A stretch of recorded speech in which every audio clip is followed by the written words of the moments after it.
Hi, this is Tad Frederick. Welcome back to Honest to God. Today I want to talk about election. And I didn't say the election, even though we can talk about the election. I'm going to talk about election. And there are parallels between the election of the president and election that's talked about in the Bible. Now, election itself is not talked in the Bible, so this is going to be an argument of reason.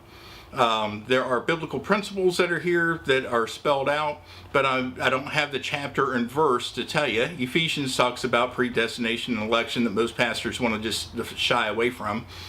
But the election that we were talking about are the elect of God. Those people who God has seen as His children are the elect. The elect are the ones that make up the church. Now, as far as the election today, and the polls that we have and everything that's going on between Trump and Hillary and the things that are modern today, we're a week or so out from the election. But as soon as the election results come in, and there is a majority of votes, and the Electoral College is awarded the first one to 270 Electoral College votes, that person accepting the nomination is called the president-elect. Well, imagine that. The people of the church are elect. We have president-elect, and there's some similarities there. The president-elect, is president of the United States, but he's not acting as president. He will act as president. He has been voted on. He has won the election, but until he takes office, he is not the president of the United States. He's the president-elect. Now, he's guaranteed that position. Well, guess what? Christians, if you are the elect of God, you're not in heaven yet, but you're guaranteed that position. And that's one of the things that's a parallel between what's in the Bible and our election process today.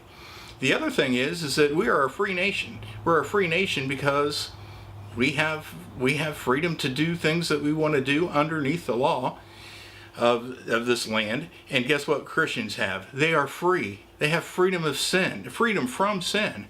No longer are we bound by sin and death, but we are free to live a life for God. There's another similarity. You know what that freedom cost?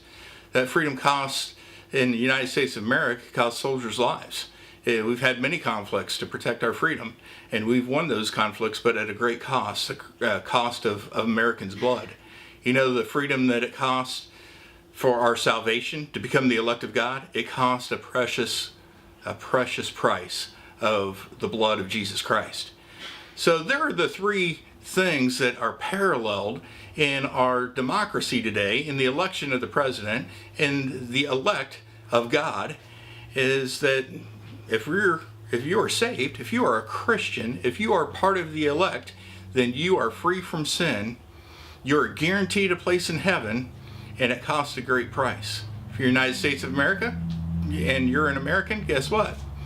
You're voting for a president who will become president-elect, who will become the president of this great nation, who has provided us freedom, religious freedom, and it costs a great price, the price of blood of our soldiers.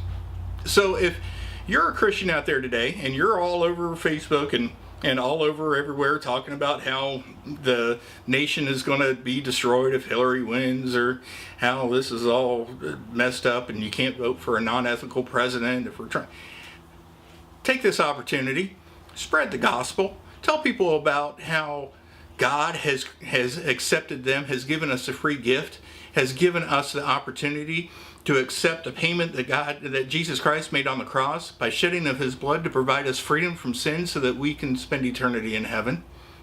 Great opportunity. That's where our mind is. Because you know what? The Bible tells us we aren't citizens of the United States of America. We are physically, but spiritually, our citizenship is in heaven.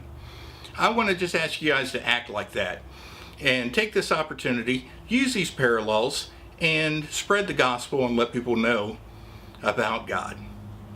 So next week I want to talk to you about about marriage, and I'm going to try and prove the point that gay marriage is not an issue.